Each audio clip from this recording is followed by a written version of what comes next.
Good morning बच्चों। आज मैं आपको लेसन नंबर 1 यानी कि पोयम उसका रिवीज़न करवा रही हूँ और इसके साथ साथ मैं आपको 1, 2, 3 तीनों का करवा दूँगी, जो आपको ऐसे 1 में तो काम लगेगा ही लगेगा और परसों आपकी हिंदी की एग्ज़ाम है उसमें भी काम लगेगा। तो चलो पहले हम करते हैं शब्दार्थ। गगन आकाश, वृष्टि बारिश वर्षा, मलय पवन मलय पर्वत से आने वाली हवा, राग सुरों का विशेष संयोजन, मौलिक मूल रूप से नया, जीर्णशीर्ण जर्जित पुराना, चिरंतन सदा से चला आ रहा है, प्रतिपल हर पल, सिंचित सींचा हुआ, ज्वालाओं लपटे, तुलिका ऊंची, नूतन नया, पोषक पुष्ट करने वाला अर्थात हेल्दी फूड, द्योतक जानकारी देने वाला, शाश्वत सदा रहने वाला जो अमर हो, कुरूप बद्धा जिसका रूप देखने में अच्छा ना हो, हम जिसे कहें इसकी सुंदरता देखो ये कितना भद्दा लग रहा है। समझ आ रहा है बच्चों? तो इसी तरह आपको हर चैप्टर के मीनिंग्स हम पढ़ेंगे और समझेंगे। अगर आपको कोई भी मीनिंग या कुछ समझ में नहीं आए तो आप मुझे फ़ोन करके पूछ सकते हैं। ये मैं आपको हर एक वीडियो में बुला रही हूँ। अब हम पेज नंबर 11 पे आते हैं। सही उत्तर पर राइट का निशान लगाइए या सही उत्तर चुनिए। कवि एक दृष्टि से क्या देखने को कह रहे हैं? दुनिया को। धारा का प्रवाह कैसा है? शाश्वत है, जो हरदम बहता रहता है, जिसका हमने अभी मीनिंग में पढ़ा था, सदा बहने वाली धारा, ऐसा प्रवाह है। अब देखो बच्चों, इसके नीचे क्वेश्चन आंसर हैं, वह सब के आंसर मैंने आपको पहले ही PDF में करवा दिए, उन सबको आपको पढ़ना है और लिखना है। तो चलो अब हम नीचे आते हैं इसी पेज पर। कौन सा पेज आ रहा है बेटा? Page number 11। इसमें हम पढ़ते हैं भाषा की बात। चलो क्वेश्चन नंबर 1, निम्नलिखित शब्दों के अनुपयुक्त पर्यायवाची शब्दों को गोला कीजिए या अंडरलाइन कीजिए या टिक कीजिए। अनुपयुक्त यानी कि वो उस शब्द का अर्थ नहीं है। आपको जैसे मैंने पहले ही समझाया कि पर्यायवाची शब्द यानी शब्द का एक से अधिक अर्थ। तो पहला शब्द है गगन, नभ, व्योम, आसमान और अब इसमें और नीला। इसमें से नीला है वो रंग का नाम है, इसलिए वह गगन का अर्थ नहीं है, तो उसको गोला कीजिए। धरा, मानव, भू, भूमि, जमीन। तो धरा का मतलब मानव नहीं है, मानव का मतलब होता है बच्चों मनुष्य। पवन, वायु, समीर, अग्नि और हवा। तो अब पवन का जो अग्नि मतलब है, अग्नि का मतलब होता है आग, तो ये पवन का अर्थ नहीं है, बाकी तीनों पवन के अर्थ है। इसलिए बच्चों क्वेश्चन ध्यान से पढ़ना। अनुपयुक्त लिखा है, उपयुक्त नहीं लिखा है। अनुपयुक्त मतलब जो उसका अर्थ नहीं है। दुनिया, जगत, सलील, लोक, विश्व। अब दुनिया का तीनों मतलब है, जगत भी बोलते हैं, लोक भी बोलते हैं और विश्व भी बोलते हैं, पर सलील का मतलब होता है पानी, वह अनुपयुक्त है। ऐसे ही आपको एग्जाम में भी ध्यान से क्वेश्चन पढ़ना है। क्वेश्चन नंबर 2, निम्नलिखित अशुद्ध शब्दों के शुद्ध रूप लिखिए। यानी ये वर्ड्स जंबल हो गए हैं और उनको हमें प्रॉपर लिखना है। पहला वर्ड है आकर्षण, परिवर्तन, धरती, स्वर्ग, ज्वालाओं, मृत्यु, सृजन, तुलिका, सूरज। अब तीसरा क्वेश्चन है संयुक्त व्यंजन का, यानी दो शब्दों को जो उसके अंदर मिलते हैं। तो दिए गए शब्दों में से संयुक्त व्यंजन और द्वित्व व्यंजन वाले शब्दों को छाट कर लगे। द्वित्व में आधा त और पूरा आता है और उसमें तो संयुक्त व्यंजन हो गए विज्ञान, क्षितिज और त्रिशूल। और द्वित्व में दुसाहस आधा स आ गया, उद्देश्य में द आ गया और उज्जैन में आधा ज आ गया। तो ये हो गए द्वित्व, यानी दो, द का द्वित्व, दो को द्वित्व कहा गया है, जैसे 3 को तृतीय कहा जाता है ना, ठीक है। तो इस तरीके से जहाँ दो शब्द आ रहे हैं आधा और पूरा, उसको द्वित्व कह रहे हैं। जहाँ संयुक्त बोला जा रहा है, ज्ञ में अ की आवाज़ आ रही है, वह संयुक्त व्यंजन है। तो अब हम आते हैं पेज नंबर 12 पर। उसके अंदर अब हम पढ़ेंगे संज्ञा के भेद। संज्ञा के 3 भेद होते हैं, व्यक्तिवाचक, जातिवाचक और भाववाचक। आप ये सब आपने इंग्लिश में भी पढ़ा है, जैसे कॉमन नाउन, पर्सनल नाउन, ठीक है ना। तो ये आपको तीनों डेफिनेशन ऊपर दी गई हैं, इसे ध्यान से पढ़ लीजिएगा।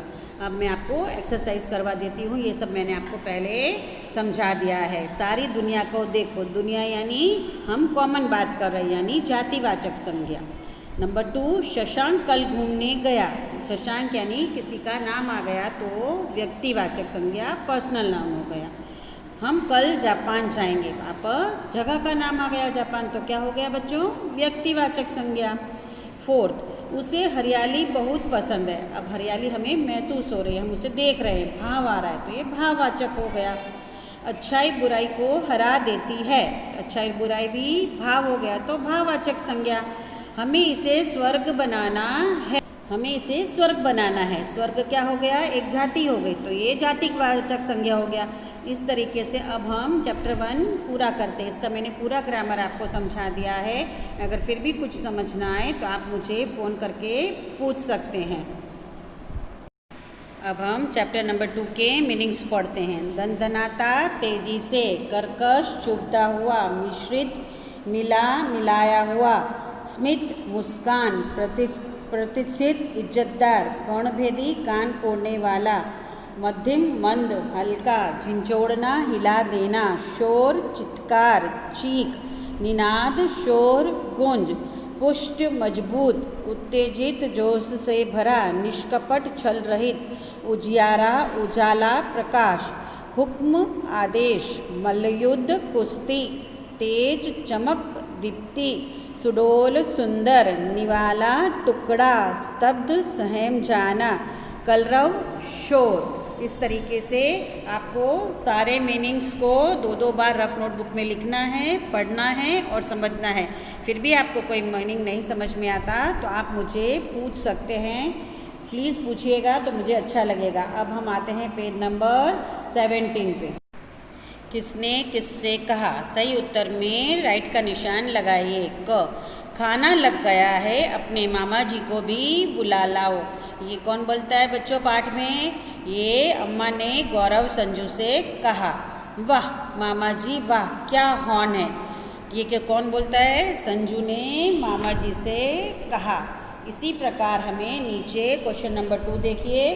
संकेत गद्यांश को पाठ में ध्यानपूर्वक पढ़कर दिए गए प्रश्नों के लिए उचित विकल्प पर सही का निशान लगाना है। पहला, क, गौरव को कैसे पता चला कि यहाँ हॉर्न बजाना मना है। कि कैसे पता चलता है बच्चों, पूरा पाठ पढ़ा था ना, हॉर्न बजाने का संकेत चिन्ह देखकर। अगर आप पाठ को बार बार पढ़ेंगे तो आपको कुछ भी ऑब्जेक्टिव पढ़ने की ज़रूरत, याद करने की ज़रूरत नहीं पड़ेगी, क्योंकि सब कुछ पाठ में से ही आता है। ख, अधेड़ उम्र की महिला की लड़की का क्या नाम था, प्रमीला। ठेले वाले कहाँ के सारे संतरे बेच रहा था, नागपुर के। ये सब मैंने आपको पाठ में समझाया ही था। अब देखो बच्चों, पेज नंबर 18 का रिवीजन कर रहे हैं। भाषा की बात, कोई स्त्रीलिंग शब्द अकारांत या आकारांत हो तो बहुवचन बनाते समय अ का एक हो जाता है तथा आ वाले शब्द के अंत में ए जुड़ जाते हैं, जैसे आवाज़, आवाज़ें, महिला, महिलाएं। तो आपको बताएं, जब अ आता है तो ए आता है प्लूरल बनाते समय, सॉरी स्त्रीलिंग बनाते समय, और जब आ आता है तो ए जुड़ जाता है। तो चलो हम इसके उदाहरण देखते हैं। पहला, दीवार, दीवारों या दीवारें, तो दीवारें। कन्या का, कन्याएं, चंद्र बिंदु है ऊपर देखना और ध्यान रखना। कथा, कथाएं, आँख, आँखें। अब देखो उसके नीचे किसी भी अंत शब्द के अंत में ई या ऊ हो तो बहुवचन बनाते समय ई या ऊ में बदल जाता है, जैसे रानी, रानियाँ, आलू, आलू, आलुओं। तो उदाहरण के अनुसार आप उचित बहुवचन पर सही का निशान लगाइए, जैसे नारी, नारियाँ, अलमारी, अलमारियाँ। ये मैंने आपको पहले भी समझाया है कि जब हम शब्द का बहुवचन बताते हैं तो जो र की दीर्घ होती है वह रस्वाई हो जाती है, यानी बड़ी ऊ की मात्रा छोटे ऊ में बदल जाती है। ये मैं चीज़ आपको बार बार सिक्स से समझा रही हूँ कि मात्राओं का ध्यान रखो, वही स्पेलिंग होती है और किस तरह से या के ऊपर चंद्र बिंदु आता है जब वह प्लूरल बनता है।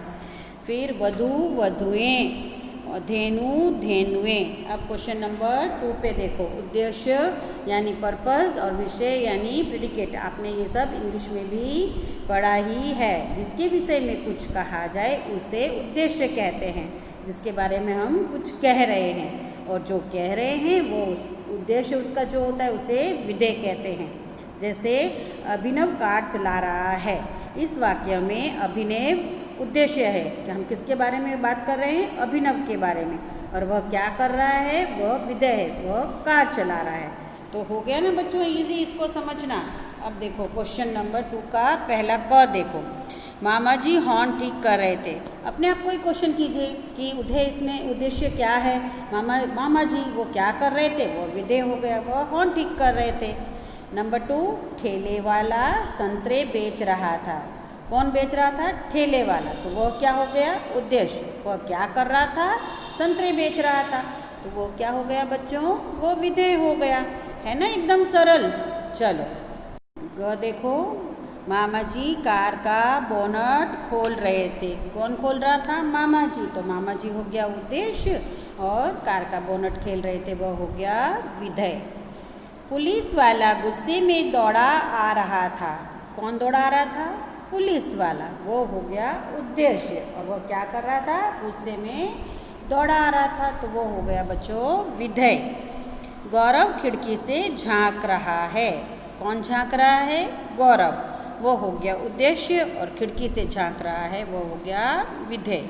ठीक है बच्चों, इस तरीके से पूरा पढ़ो और इनको देखो। क्वेश्चन नंबर 3, दिए गए वाक्यों में रेखांकित शब्दों के विलोम शब्द से खाली जगह भरिए। अब कभी कभी ऐसा होता है, हम क्वेश्चन पेपर बनाते हैं तो रेखांकित नहीं होता तो हम ब्रैकेट कर देते हैं, और रेखांकित हो तो रेखांकित ही। अब तो बड़े हो गए तो इतनी तो समझ होनी चाहिए ना बच्चों आप लोगों को। नंबर 1, मामा जी हॉर्न का उचित प्रयोग करने के बजाय उसका अनुचित प्रयोग करते थे। उचित का शब्द हो गया अपोजिट, अनुचित।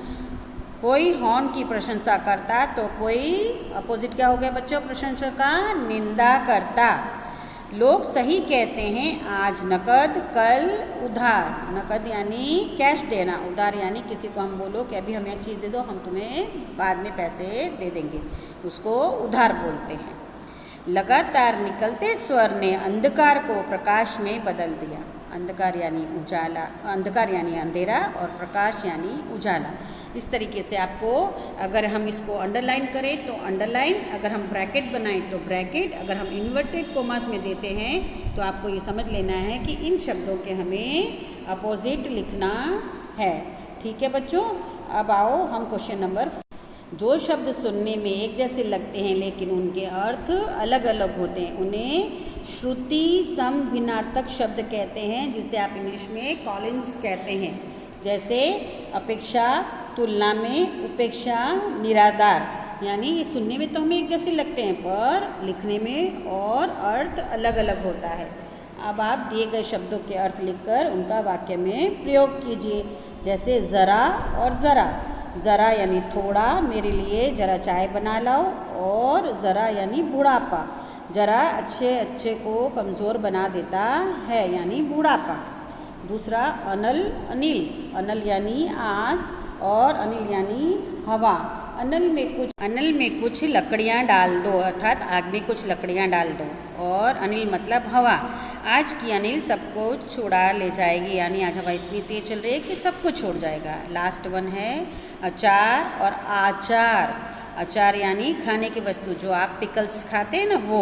सुगम को अचार बहुत पसंद है, अचार बिना उसे कुछ अच्छा नहीं लगता। आप कुछ भी सेंटेंस बना सकते हो अपनी मर्जी से, पर उसका पूरा अर्थ निकलना चाहिए।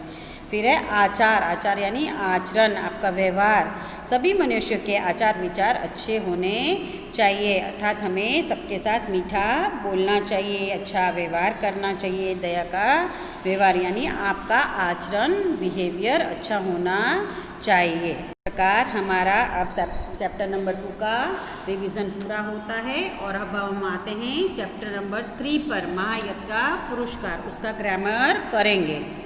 पहले हम शब्दार्थ करते हैं पेज नंबर 23 पर। पसार, पसारना, फैलाना, तंगी, कमी, याचना, मांगना, प्रार्थना, विस्मित, चकित, वेदना, दुख, कृतज्ञता, उपकार मानना, आद्योपांत आरंभ से अंत तक, मानवोचित, मनुष्य के लिए उचित, यज्ञ, हवन, कुंज, बगीचा, मुक, बेजुबान, विमूढ़, बेसुध, घबराया हुआ, विलीन, लुप्त होना, विपद, ग्रस्त, परेशानी से घिरा, दहलीज, मुख्य द्वार, चौखट, धर्मपरायण, धर्म का पालन करने वाला, अकस्मात, अचानक, करुण, दयापूर्ण, बेबस, विवश, पौ फटना यानी सूर्योदय, सुबह होना, उसको हम पौ फटना कहते हैं। जैसे मम्मी उठाती है ना अपने को कि चलो उठ जाओ, पौ फट गई है यानी सुबह हो गई है। विपत्ति, परेशानी, संकट, रज, धूल, सहसा, अचानक यानी अचानक से हमारे घर कोई आए तो मम्मी कहती है अरे मैं तो काम कर रही थी और सहसा पीछे मुड़कर देखा तो तुम्हारे नाना जी और मामा जी आए थे। तो चलो अब हम आते हैं पेज नंबर 24। अब इसमें किसने किससे कहा, ना हो तो एक यज्ञ ही बेच डालो, ऐसा कौन बोलता है बच्चों? सेठानी ने सेठ से। नहीं सेठ, आज आपने भारी यज्ञ किया है महाराज, उसे बेचोगे तो हम खरीद लेंगे, नहीं तो नहीं। ये कौन बोलता है बच्चों? धन्ना सेठ की पत्नी ने सेठ से। अब देखो क्या है, MCQ क्वेश्चन नंबर 2। सेठानी ने रास्ते के लिए कितनी रोटियां बांधी थी? कितनी बांधी थी बच्चों? 4। सेठ जी कहाँ जा रहे थे? कुंदनपुर। कोई हाथ भर की दूरी पर सेठ जी ने किसे देखा? किसे देखा था बच्चों? हाथी घोड़े देखे थे? नहीं, कुत्ते को देखा था सेठ जी ने, जो बहुत ही एकदम कमज़ोर कुत्ता था। तो चलो अब हम आते हैं पेज नंबर 25 पे। जैसे कि बच्चों मैंने आपको पहले ही बता दिया है, सर्वनाम, पुरुषवाचक सर्वनाम, निश्चयवाचक सर्वनाम, अनिश्चयवाचक सर्वनाम, प्रश्नवाचक सर्वनाम, संबंधवाचक सर्वनाम और निजवाचक सर्वनाम क्या होते हैं। अब मैं आपको खाली एक्सरसाइज का रिवीजन करवा रही हूँ। अगर आपको कुछ न समझ में आए तो आप मुझे पूछ सकते हैं। पहला है, हम यह खरीदने के लिए तैयार हैं। ये हम यानी व्यक्ति खुद के लिए बोल रहा है, यानी पुरुषवाचक सर्वनाम। जैसे 2 रोटी खाई वैसे एक, यानी दोनों का संबंध है, जैसे और वैसे का, तो संबंधवाचक सर्वनाम। फिर एक रोटी मैं स्वयं खा लेता हूँ, मैं खुद यानी निज की बात हो रही है, समझ आया? हम यानी उसमें पुरुषवाचक हो गया, मैं स्वयं, तो ये हो गया निजवाचक सर्वनाम। और लास्ट है, वे तीनों लोगों की बात जान लेते हैं। वे यानी कोई जो खड़ा हम उसका इशारा कर रहे हैं, वे हम बता रहे हैं, तो वो हो गया निश्चयवाचक सर्वनाम। समझ आया बच्चों? तो आप लोग ऊपर फिर से ये सारे सर्वनाम की डेफिनेशंस पढ़ लेना, और न समझ में आए तो आप मुझे पूछ सकते हो। डेफिनेशन से आंसर बहुत इजी हो जाते हैं। चलो बच्चों, क्वेश्चन नंबर 2 देखो। पाठ को ध्यानपूर्वक पढ़कर बताइए कि नीचे दिए गए वाक्यों में रेखांकित सर्वनाम शब्द किसके लिए प्रयोग हुआ है, यानी प्रोनाउन किसके लिए यूज़ किया गया है। पहला, धर्मपरायण इतने कि कोई साधु संत उनके द्वार से निराश न लौटता। यहाँ पे उनके किसके लिए यूज़ हुआ है? सेठ जी के लिए। नंबर 2, उनकी सेठानी को कोई देवी शक्ति प्राप्त है। उनकी यानी किसकी बच्चों? धन्ना सेठ की पत्नी के लिए। फिर तीसरा, एक रोटी और मिल जाए तो फिर निश्चय ही इसमें ताकत आ जाएगी। ये किसके लिए बोल रहे हैं? कुत्ते के लिए इसमें वर्ड यूज़ हुआ है। वर्षों से मैंने यज्ञ नहीं किया, आप आज की कहती हैं। अब यहाँ पर आप वर्ड किसके लिए हुआ है? धन्ना सेठ की पत्नी के लिए। नहीं सेठ, आज आपने में भारी यज्ञ किया है, ये वर्ड किसके लिए यूज़ हुआ है? सेठ जी के लिए। अब देखो क्वेश्चन नंबर 3, निम्नलिखित मुहावरों का उनके अर्थ से मिलान कीजिए, यानी प्रोवर्ब्स को उनके मीनिंग से। देखो क्वेश्चन नंबर 3, मुहावरे कौन कौन से हैं? फूले ना समाना, लट्टू होना, आंखें नीची होना, फूट फूट कर रोना। सामने उसके अर्थ दिए हैं, लज्जित होना, बहुत रोना, मोहित होना, अत्यधिक प्रसन्न होना। अब हमें इनके मीनिंग्स, जैसे मैं आपको हर बार बोलती हूँ, उसके सामने लिखिए तो आपको बहुत अच्छे से समझ आ जाएगा। समझ आया बच्चों? फूले न समाना यानी अत्यधिक प्रसन्न होना, बहुत खुश होना। लट्टू होना, मोहित होना यानी किसी के ऊपर किसी चीज़ को देखकर खुश हो जाना। आंखें नीची होना, लज्जित होना यानी शर्म आना। फूट फूट कर रोना, बहुत रोना। जैसे आज मेरे दादाजी की मृत्यु हो गई तो मैं बहुत फूट फूट कर रोई। समझ आया बच्चों? तो जब भी कोई वाक्य बनाते हैं तो उसमें मुहावरे का प्रयोग किया जाता है, उसके अर्थ का नहीं। इस प्रकार मैं आपको क्लास में हरदम समझाती हूँ। तो आज हमने लेसन 1, 2, 3 का रिवीजन कर लिया है, जो आपको FA2 में भी काम लगेगा और SA1 में भी काम लगेगा। उसके बाद आगे से हम पेपर स्टाइल से ही रिवीजन करेंगे। Thank you.